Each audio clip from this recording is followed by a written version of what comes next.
Hello everyone, this is GHOne TV and you're welcome to Newsroom. My name is Abena Owusu Nyamekye. Let's take a look at the headlines for this hour.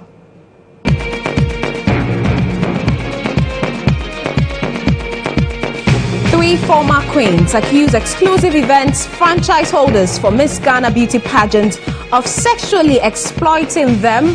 We hear from the queens and also the company.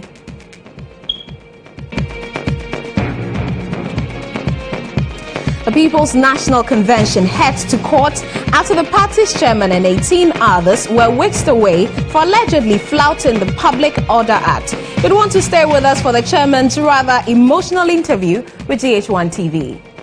Investments that went into the organization of the rally and the many things, even my blue beret that I was wearing, and blue at any fora signifies peace.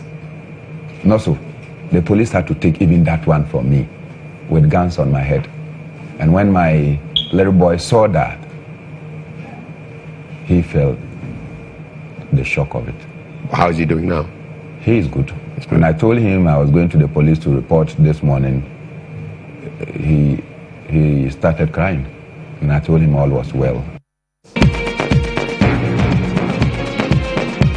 And looks like Ghanaians living abroad and those with dual citizenship will no longer be denied their right to vote while abroad, as the EC is given 1 year to implement the ROPAL law. We've got details of these stories and many others. Do stay with us.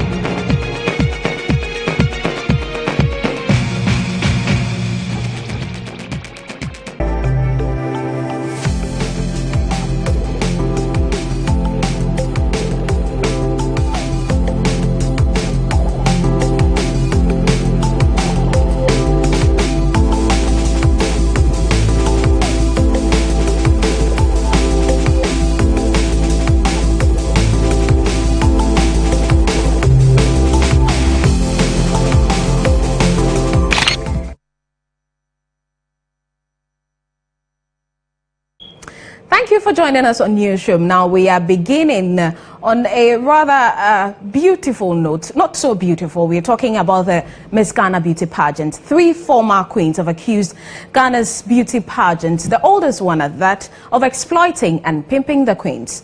That's according to GhanaCelebrities.com. The gossip blog also claims the queens accused the former company, which owns the franchise, in a party of embezzling funds raised for the projects. Now, also, one of the queens is quoted as saying in a party told her expressly to be sweet and acceptable of whatever a man they were seeking sponsorship from would demand of her, and that was immediately before she took her to have a late night dinner at this man's residence in Nungwa here in Accra. Now, another queen allegedly also said Ina would ask them to visit successful businessmen to seek for a sponsorship deal for Miss Ghana, adding that they should be nice to the man to obtain money. So these are direct quotations from that developing story, according to GhanaCelebrities.com, and we'll bring you snippets of that interview of one of the queens. You know, she knows I'm not really friendly with the kind of sponsors. So she was telling me that when I go and see him, I shouldn't be rude. I should be sweet. Like anything he says, I should say I hear, it's fine. And she's not telling me to date him, but I should be smart. And I said, I don't know how to do that. Okay, what only now? I'm not telling you to date her, to date him, but you have to be smart. I don't know what she meant by it, but I could only draw my own conclusion. So were you supposed to go and see this man alone? No, she took me there with the other queens and the Miss Ghana guys. Okay. And were you at any point in time going to be left alone, you know, with this man? Yes, without my knowledge. So how I found out was they were having dinner at 10 p.m. and I wasn't interested in eating. So I was asking the man where I could charge my phone because I wanted to chat with my friends. And then, like, he was taking me to a socket that was close by the dining room. And then I was telling him that we are tired. Aren't you tired? Like, we want to go home. He says, oh, he's very tired. But why you say you want to go home? I thought you are sleeping over here. The man actually said he thought you were sleeping. Yeah, that's what he said. And I'm like, no, I'm not. I'm really not. And he said, oh, okay, wow. And that was it. So it does seem like from this conversation, Ina had perhaps arranged with this man that you were going to sleep over, which you had no knowledge about. Exactly.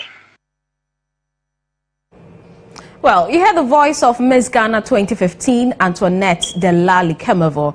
Right now, however, let's speak to another of the queens, Miss Ghana 2010, Stephanie Kakari. She has been named in this report by gossip website GhanaCelebrities.com. Stephanie, thank you for joining us on Newsroom.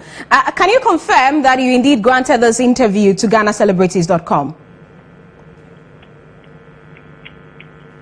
Hello, Stephanie.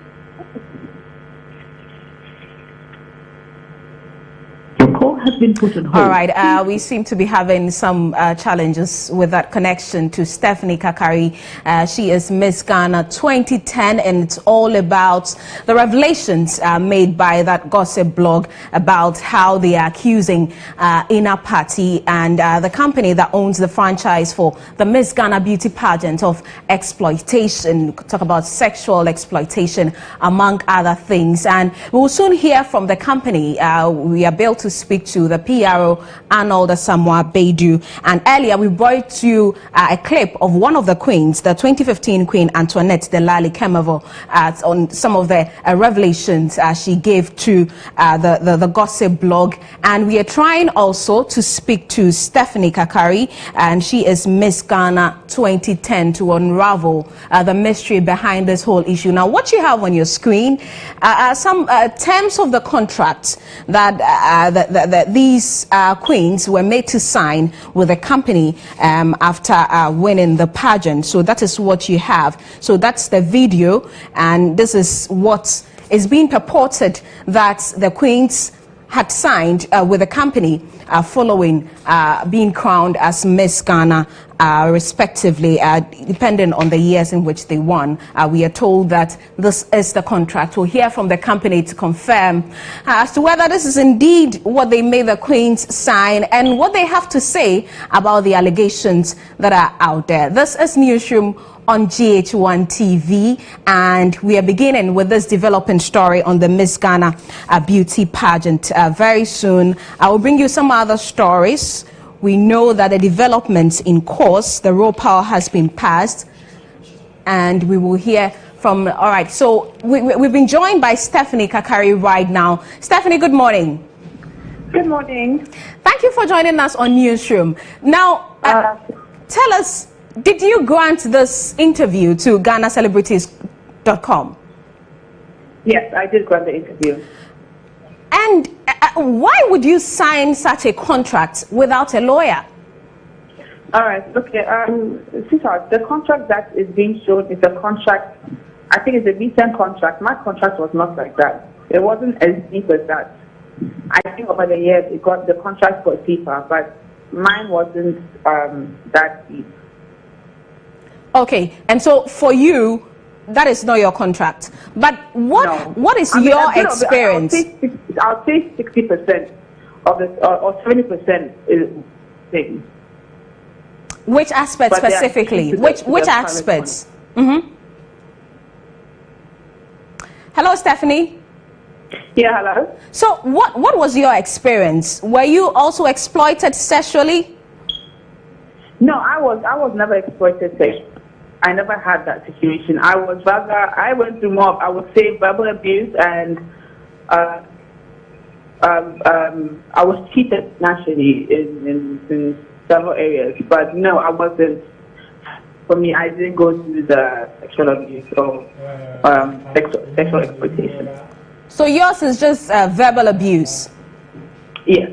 And why are you and coming? The finances. And what? Hello? Hello, Stephanie?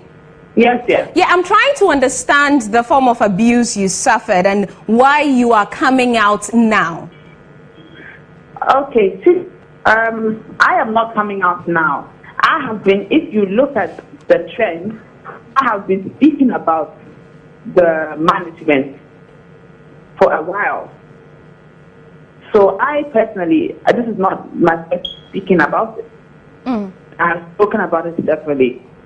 It's been on news before, it's been on newspapers, but no one really took it serious until it looked like all the girls really got fed up, because it looked like the current one, I think, was the first to speak issue currently, and then it caused a reaction. And so for you were not exploited sexually, but what do you know concerning these allegations that the other queens are raising? Okay, I mean, I would say I've known it for a while. I've known that for a while, that the other queens had issues with organizers when it came to sexual exploitation. I've known this personally, but as I said, with where we come from, it's more difficult for young people to come out and say such a thing. So I think it caused a reaction where one empowered the other, and it just started going that way, that everybody started speaking, when it was more of an empowering situation where one has gone through it, she spoke about it. It just took such a level of courage, and then the others started coming out. And I understand more contestants and whatever are coming out about it, so which I personally didn't even know. I knew about the queen, but yeah, I think it's just an unfortunate situation. I mean, I, for one, I've spoken about the organization for a while. I've spoken about the bad management of the organization. But I couldn't have spoken for other young females and talk about their own experiences, if you understand where I'm coming from. So I was always limited to what I could or could not say. Stephanie, I'd like you to hold the line for us. We've been joined on the line by Arnold Asamoah-Bedu, and he speaks for the company. Arnold, good to have you with us on Newsroom. Hi, Abena, I'm here. Can you hear me? Yes. Sexual exploitation, verbal abuse, is that what has become of Miss Ghana? Oh, my dear, these are very strong allegations, so very, very, very wild allegations. And for us, I mean, that is not what the Miss Ghana pageants represent. Over the years, Miss Ghana has been done for the past. Exclusive best in the party have come to speak over the past 5 or 6 years. Miss Ghana does not represent sexual exploitation and abuse when all that stuff. It's unfortunate that you would have 3 former queens that really come out to cast such serious assessments on the brand. But whatever it is, I mean, on paper it looks serious, because these are people who have actually gone through the process. They've gone through the brand. They are former winners, and so it looks very serious. And in that regard, I mean, the organization and INA, but to listen to their commentary, they keep mentioning INA as a personality. And so it's only appropriate that the organization and INA would come out and address this issue as they are. So, but Arnold, for somebody in INA's position, and for a beauty queen, and INA takes you allegedly to a man and asks you to be nice and sweet. What did she mean by that?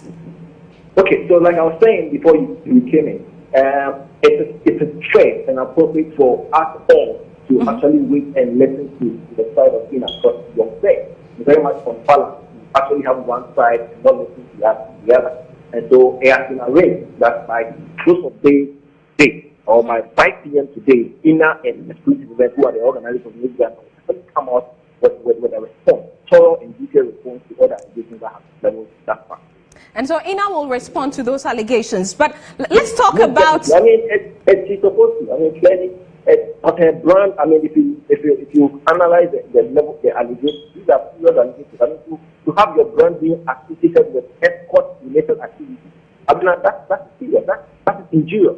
That has the potential of killing a brand. And so, definitely, that it has to respond. It will respond by 5 p.m. today. Quickly, let's talk about when they are signing the contract. Is it that you do not allow any legal representation for them? Is that what it is? They are not allowed to bring in their lawyers, because that is what is out there. What is the process? That is not what it is. And mind you, all the ladies who partake in Miss Ghana are 19 and above. These are clearly adults.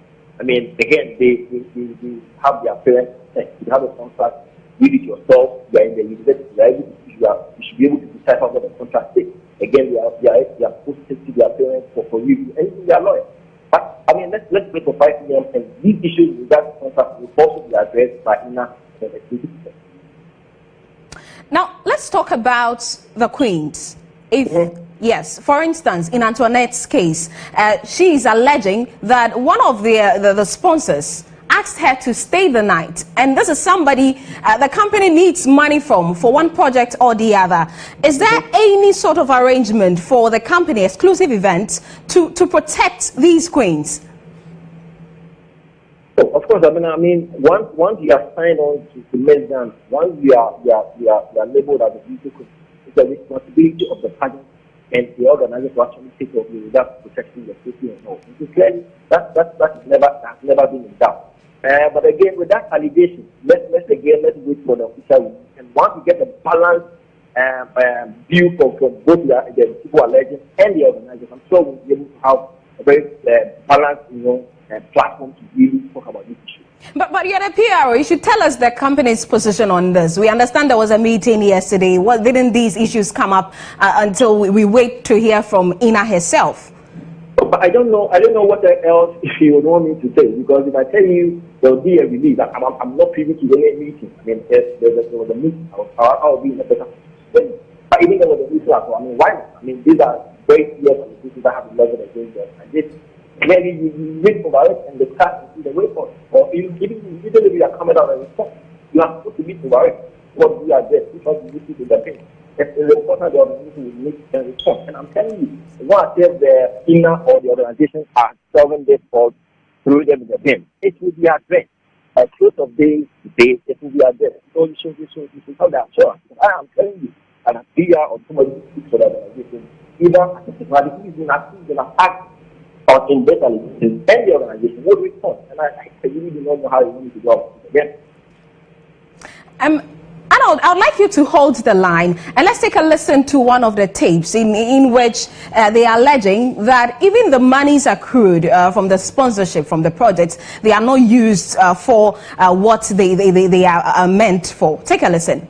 I told Ina that I don't have, I can't get any money from anywhere because my clothing and everything, I was taking care of them myself.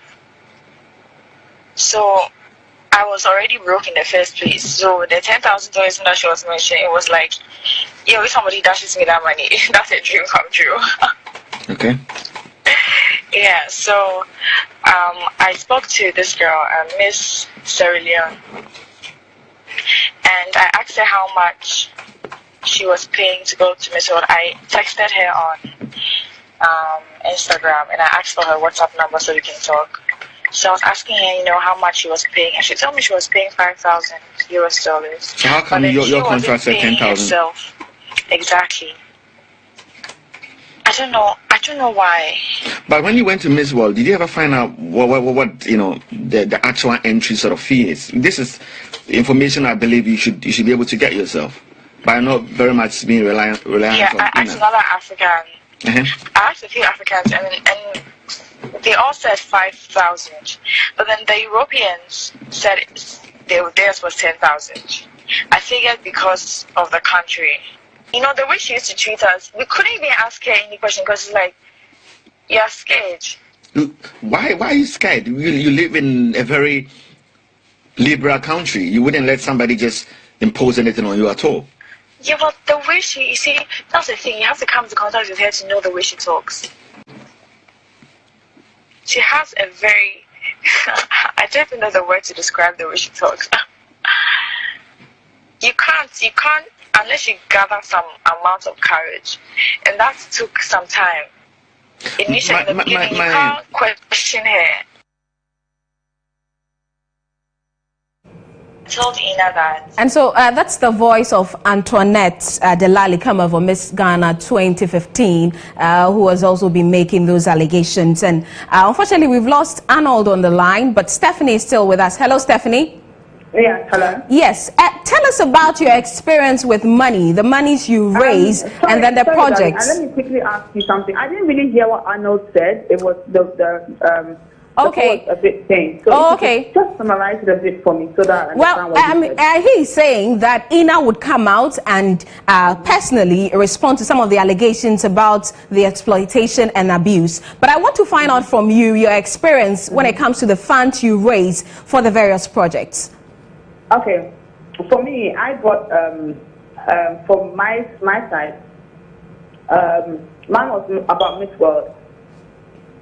I brought Miss World to Ghana. I mean, they came willingly because of the Beauty the Purpose project I won. And the organization, first of all, sidelined that issue, and they tried to use that to capitalize on it and launch the next Miss Ghana, which was 2012. And the Miss World came to town with the whole organization, and what they normally do is that they leave a prize money based on what you want. So whatever you need and what's needed to continue that particular project, they fund it. Because of the back and forth with Ina and her management, they didn't do that.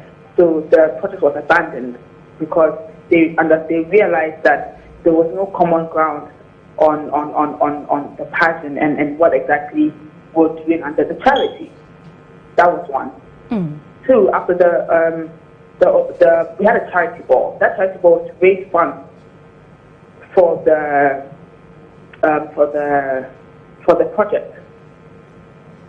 Ina brought the organization brought some form of auditing and said that they had made a huge loss, and I should be able to provide, I think, about 40,000 cedi to cover the loss that they encountered, which we all knew was a fluke, because that whole story about them not being able to raise money at the charity ball was a lie. And they came back, and instead of she trying to assist in the project that I had won with for it to move further, she rather asked me to provide 40,000. I think I still have that receipt somewhere. She asked me to bring 40,000 to cover the cost of the losses they made at the event, at the charity event. Stephanie, now with all these allegations from the other queens, you have been talking about this for some time, you say. What do you want to see done? There should be a change. There should be improvement. I mean, it's very clear that Miss Ghana is the top pageant in Ghana. It represents Ghana in all its honor. It's supposed to be one of Ghana's top-notch tourism ambassadors, because it represents Ghana on. I mean, when you go to international pageants like Miss Universe and Miss World, the experience is totally different. The kind of people that you meet there, you know, want to know about your country, you want to know about, you know, everything. And if you don't, morally and emotionally and physically and mentally, you're not prepared for it because of what you've gone through back home. And so you want to see a change, you say? All right, so Stephanie, thank you very much for talking to us. Stephanie Kakari is Miss Ghana 2010. Quite an interesting developing story there, and we'll continue to follow it and bring you more in our subsequent bulletins here on GHOne TV. Right now, an Accra Human Rights Court has given the EC 1 year, effective January 1, to implement the ROPAL, and we'll be bringing you details of that and many other stories right after this.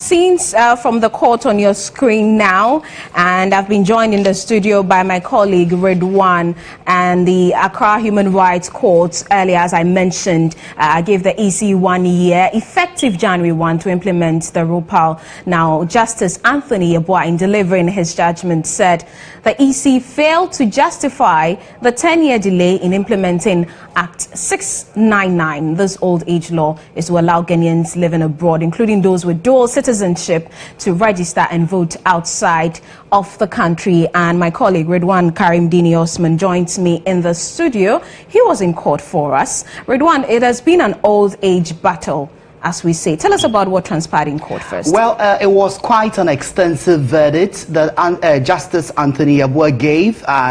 It looks like the Electoral Commission didn't find favor at all, in the sight of the judge. He spoke extensively about the arguments made by the counsel for the EC.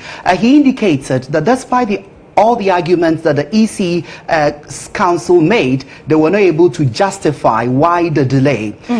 We know that the law mandates the EC to announce modalities for the implementation of the ROPA.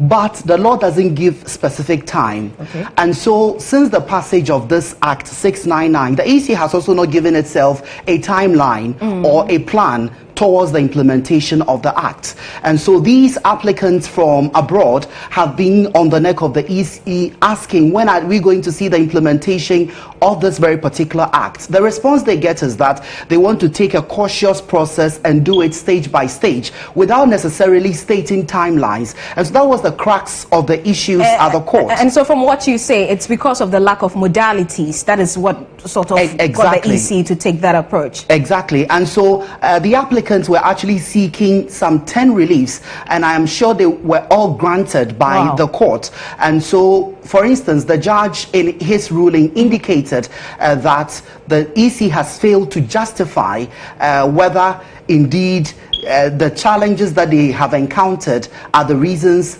the Act has not been implemented. For instance, the EC's counsel made an argument that the issue of funding is one of the challenges why they have not been able to implement the Act. But the judge stated that Parliament passed this Act, and in the knowledge of Parliament that controls the purse of the state, they know why they passed the Act. So that argument doesn't really wash. Then of course they also say that if you have budgetary constraints in implementing the Act, have you made it available to Parliament? Have you gone to Parliament and Parliament has rejected it? So all the arguments that the EC's counsel made were not accepted by the judge. But I'm sure we can listen to counsel for the applicant, who is lawyer Samson Ayenini. Samson Ladi. Yeah. What we are concerned about is what the law says ought to be, which has not been. And we have come to the court and urged the court on the points of law. The Electoral Commission contended that the right to be registered to vote and to vote from abroad is not one that can immediately, be done for them.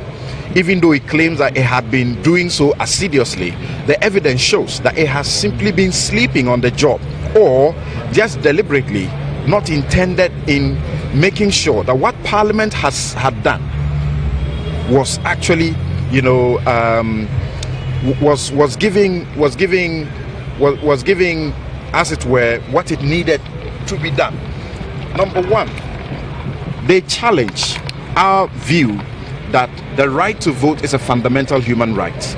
The court has heard very clearly that the Supreme Court has already settled this matter, that the right to vote is a fundamental human right.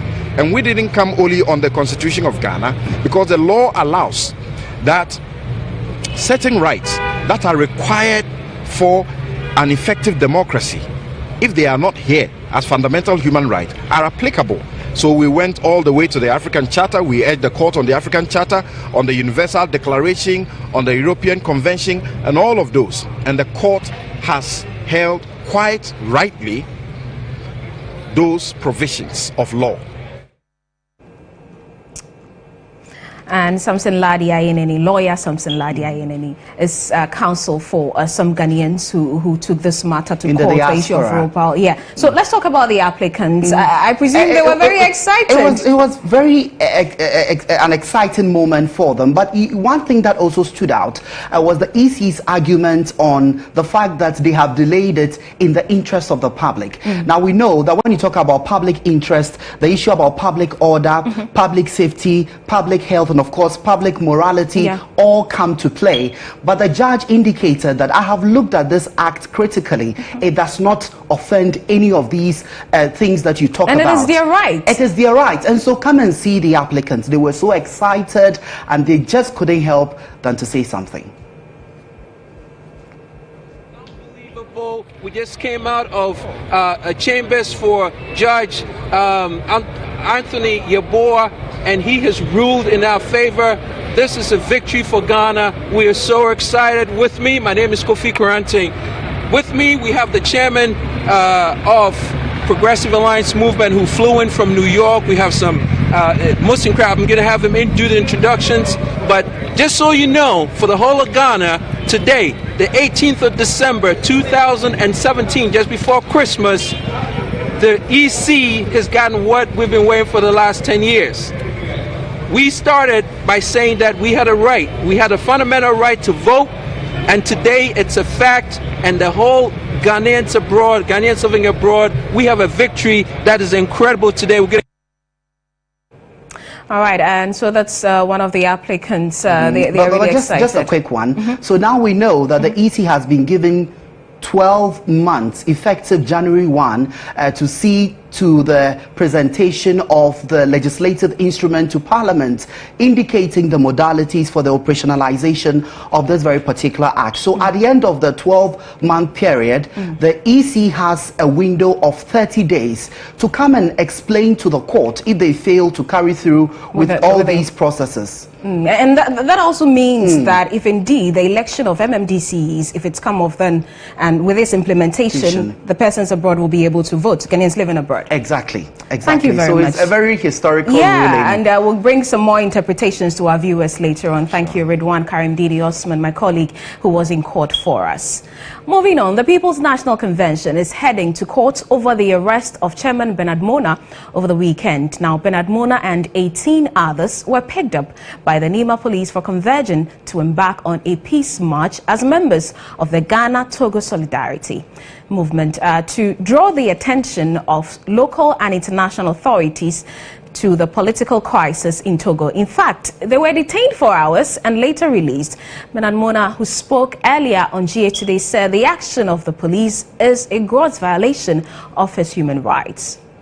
I got a call from CSP Kwesi Ofori, who is the Director of Operations at the Greater Accra Police Office, that the regional commander would want to have a meeting with us. I was at a function at the La Palm Royal Beach, and I told them that I will be done by 5, so I could come there after 5. He pleaded on phone that if I could make it early so that the regional commander can attend to some other things. I cut short my activities at La Palm Royal in respect of the police, and I got there. It was at that point they said the regional commander had, the IGP had forwarded to them to come and secure our rally, and that they are supposed to come. They have constraint because about 1,500 of their men means policemen and women, are on promotion course. And I said, Chief, you know that this one has always been part of your police routine. In any case, are you saying that if there is a national calamity, the police will not attend to it? And the 4 of you who are engaging me, if the 4 of you alone come, that will be more than sufficient for this rally. And so we laughed about it. Then jokingly, I looked at the pictures of the regional commander, then I said, starting from this angle, all these regional commanders have beaten me starting from the days of Kume Preko. When will the police stop brutalizing people? Like joke, and we laughed about it. And then they said, oh, if I could shift it. I said, oh, I can't shift it. We have invested some logistics into this event. My lawyers will put them together. The investments that went into the organization of the rally and the many things, even my blue beret that I was wearing, and blue at any fora signifies peace. No, so the police had to take even that one from me with guns on my head. And when my little boy saw that, he felt the shock of it. How is he doing now? He is good. When I told him I was going to the police to report this morning, he started crying. And I told him all was well. Plan of action? I've instructed my lawyers to go to court. I was treated like a piece of animal. My rights were vitiated, abused in a Ghana that we all fought for. I feel scandalized. Well, the police, in a statement signed by the Director General of Public Affairs, ACP David Eklu, said they arrested a total of 19 people on Saturday, including Bernard Mona. Now, they also admitted that Mr. Mona had duly notified them of the action and had initially been granted permission to carry out the march. Now, the leader of the group, Bernard Mona, had earlier served notice to the police of their intention to embark on this particular march in support of some Togolese nationals in Ghana who have been agitating for what they termed as a change in government in Togo. Now, the police initially indicated their preparedness to provide the required security for the demonstration, but based on an information received by the police that another group had planned to disrupt the demonstration, as well as other operational exigencies the police had to handle. The leader of the group, Mr. Mona, was advised, therefore, to suspend the demonstration, which he refused, and that is why we are here today. The PNC says it is heading to court. This is Newsroom on GHOne TV. Now, if you have a comment on any of the stories, you can do so via our social media handles.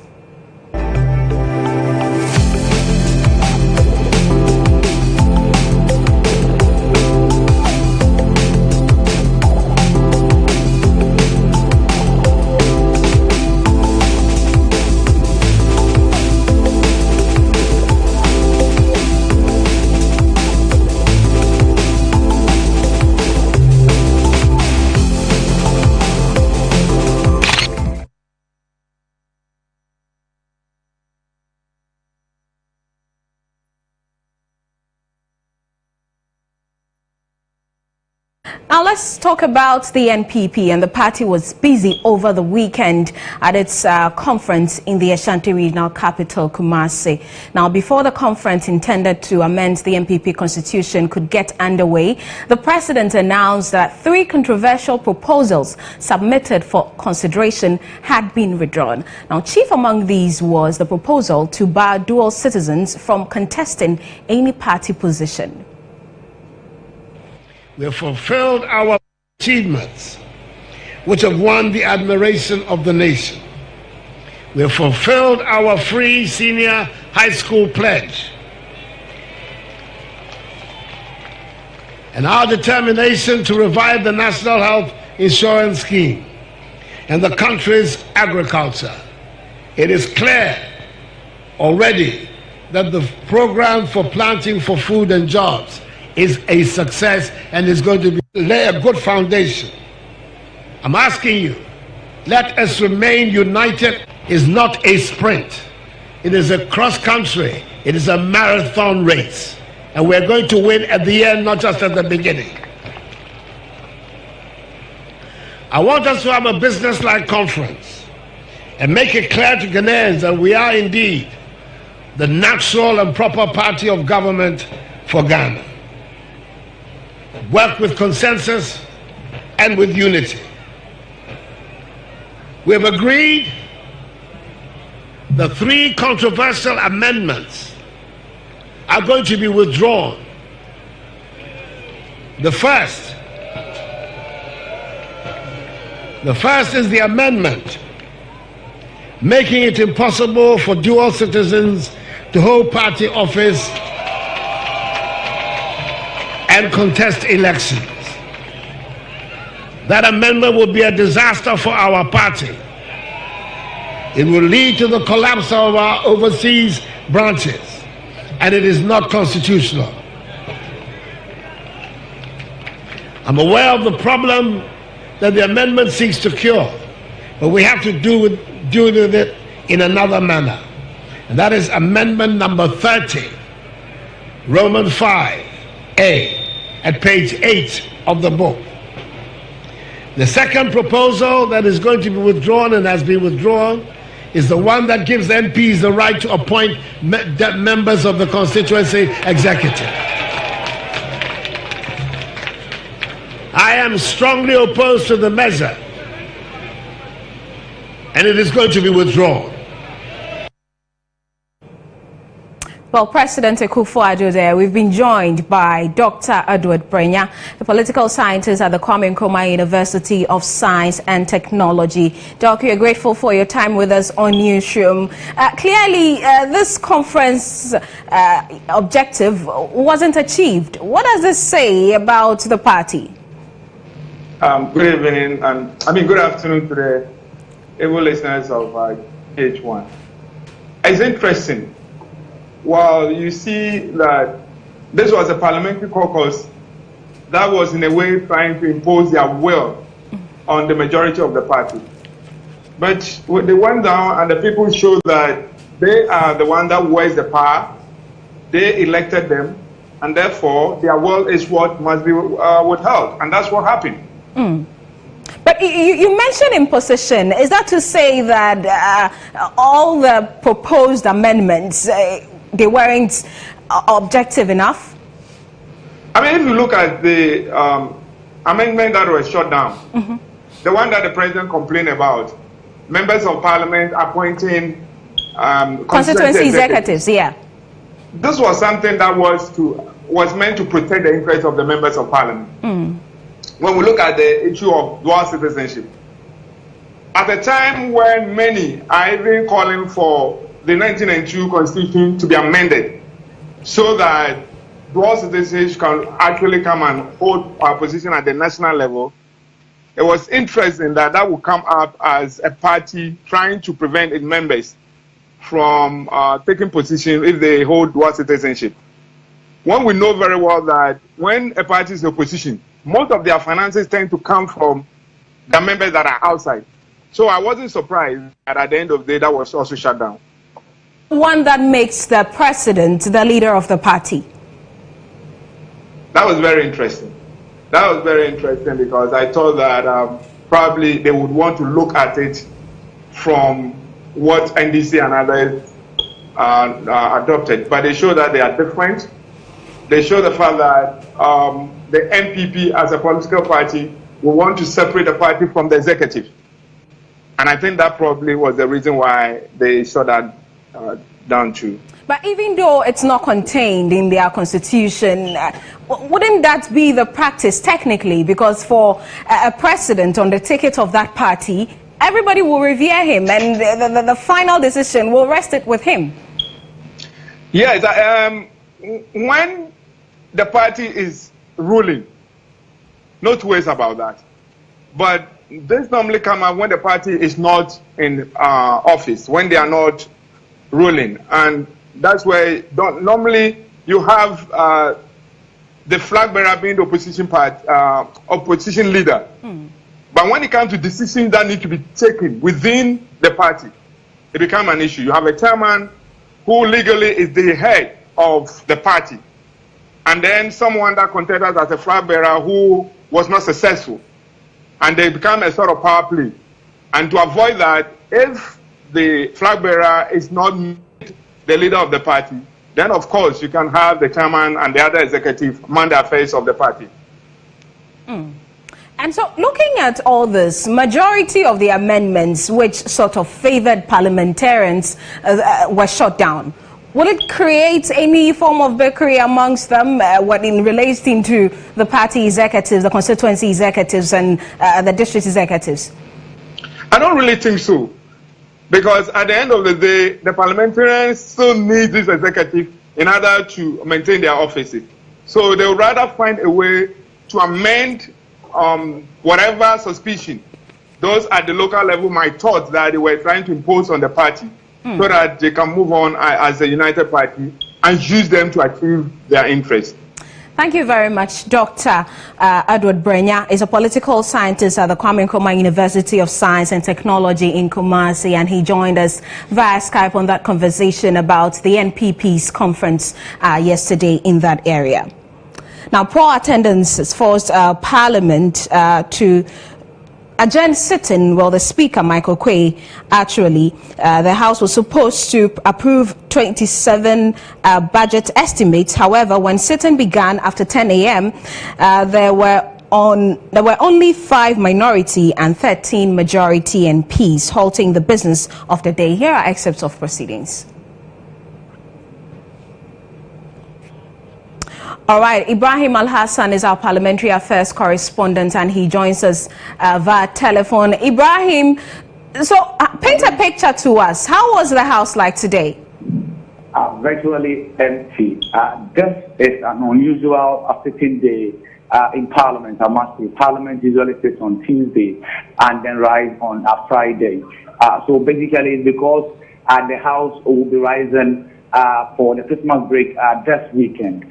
And that's how come sitting was actually brought to today. So by the time sitting began, most of the MPs, most of them from both sides of the aisle were not on the floor of Parliament.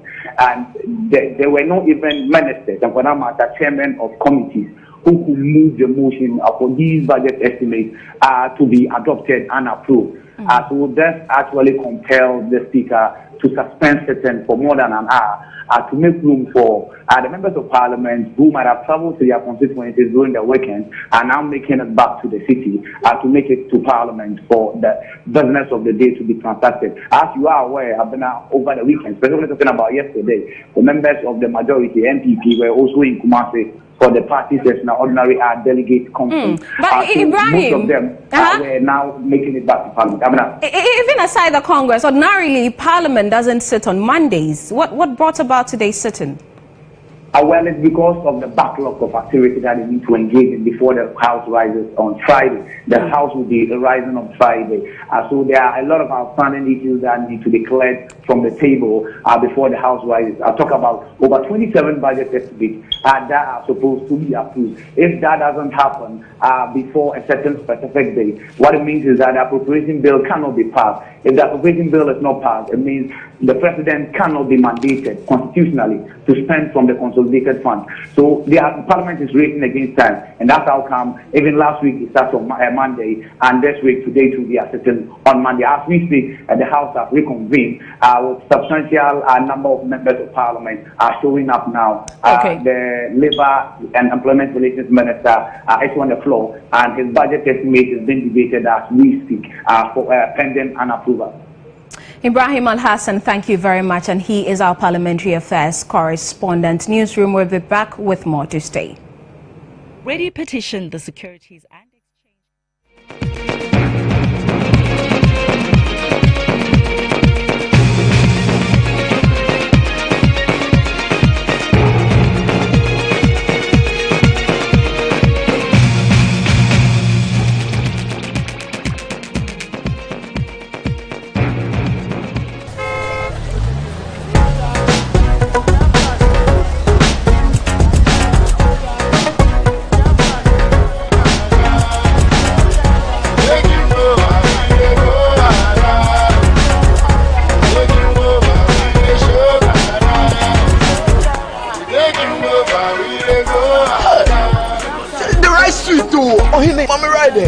Joe, go 4G, Charlie. You can also win.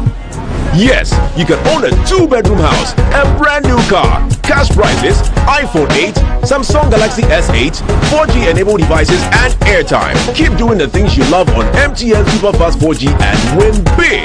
Dial *120# for more details. Go 4G, Charlie. MTN, everywhere you go. A moment of silence. I know you're out there. I can feel you now.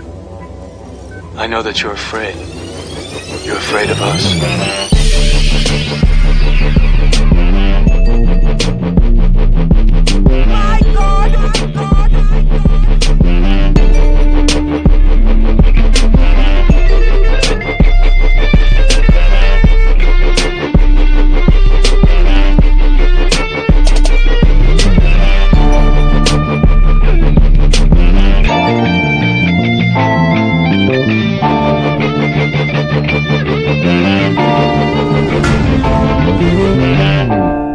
Rhythms Live is brought to you by Malta Guinness.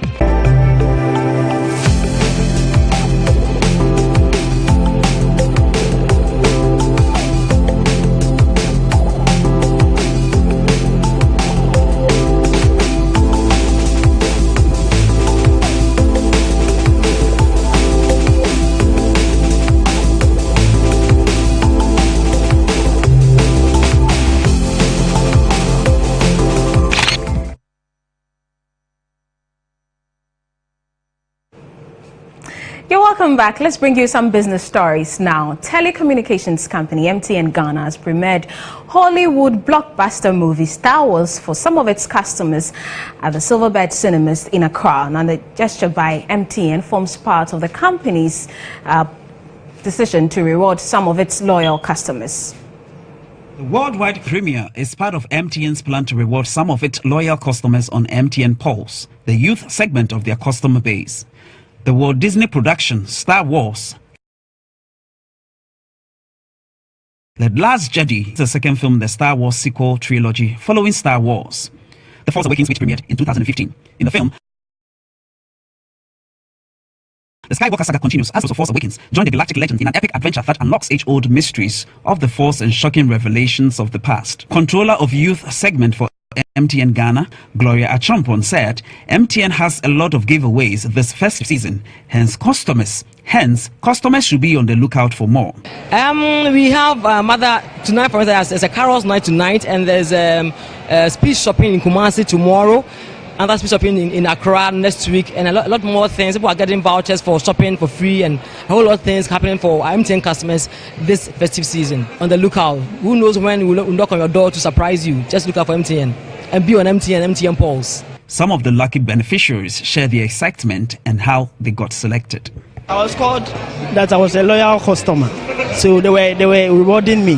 So I should go to the nearest branch for Accra Mall branch for a ticket for 2. I feel very happy.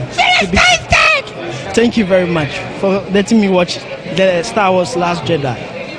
I really appreciate it.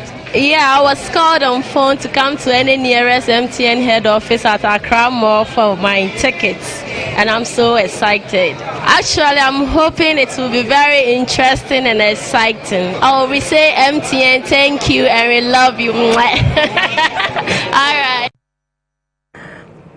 Well, Christmas came early for MTN customers. Well, it's a few days to Christmas, and as usual, some business centers in Accra are buzzing with record high sales. This year, however, not all the traders are cashing in as the festive season hangs around the corner.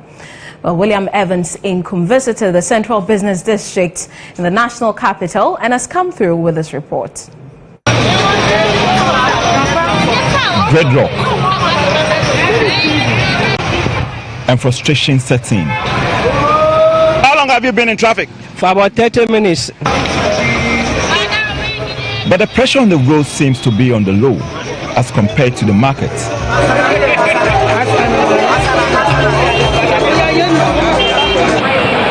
Thousands of traders and shoppers throng the Central Business District.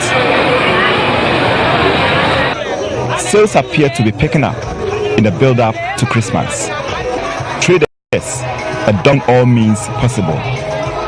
The chants, the crying bells are bound to catch the attention of any prospective buyer. On display are all kinds of products. Here at the Makora markets, some of these products are seasonal, while others are not exactly linked to the Yuletide. Mixed reaction takes center stage as I engage some traders on how market is faring. Some traders also attempted explaining what has accounted for the changing market trends. It's by God's grace. The market is good. The market's not good. Sit one I can. I don't sell everything. Even those that are doubtful, they are too hopeful that later by next week, they are going to see some level of momentum here at the Makola market. But whatever it is, those on the streets are indeed cashing in. The spectacle in Accra is very usual, especially in a typical festive season like this year's. However, traders say it is only worth their while when the high market buzz commensurates with the sales they make. William Evans Inkum, GHOne News.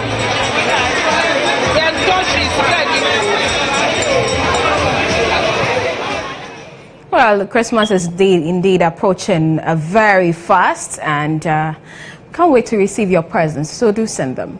Well, it's time for us to bring you some international news.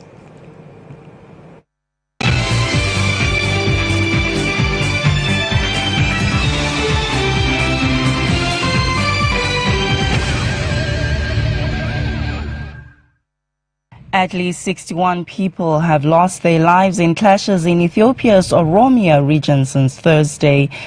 Ethnic Somali gunmen killed 29 Oromos in Hawi Gudina, who then responded by killing 32 ethnic Somali Ethiopians in a revenge attack in Darulebu district.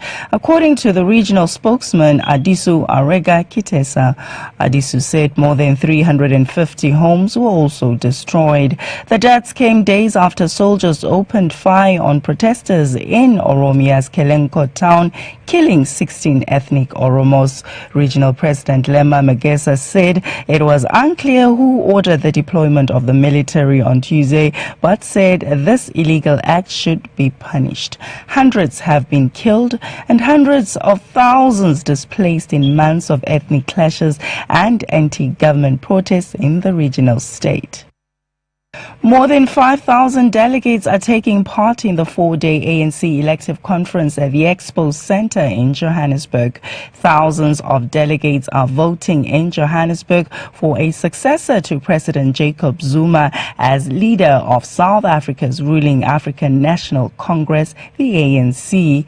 The vote began in the early hours of Monday and is still ongoing. The choice is between Deputy President Cyril Ramaphosa and former Cabinet Minister Nkosazana Dlamini Zuma. Emotions have run high, with delegates shouting each other down as they raised objections over voting rules.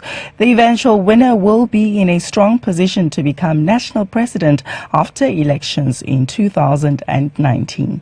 The leadership contest is done in secret and is expected to be close, with legal challenges a possibility. The result was originally expected on Sunday, but proceedings were delayed as claims that bogus delegates had been accredited and real delegates barred were resolved. The Speaker of Uganda's Parliament has suspended a crucial sitting to debate removing presidential age limit. Much of the session so far has been disrupted by those opposed to extending President Yoweri Museveni's stay in power. The current age limit is 75, and its scrapping is seen as a plot to remove constitutional obstacles that would prevent Mr. Museveni, who is 73 years old, in standing in the 2021 elections. Members of Parliament shouted down speakers and raised several points of procedure. 5 MPs have been suspended for disrupting the House. Today's session was temporarily halted after doubts were raised over the validity of a committee report, which is the basis of today's debate. Some of the signatories. Well, let's bring you some sports news.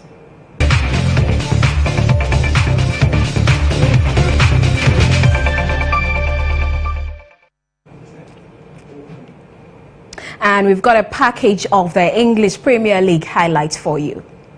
Kicking off the game, causing a deal of confusion.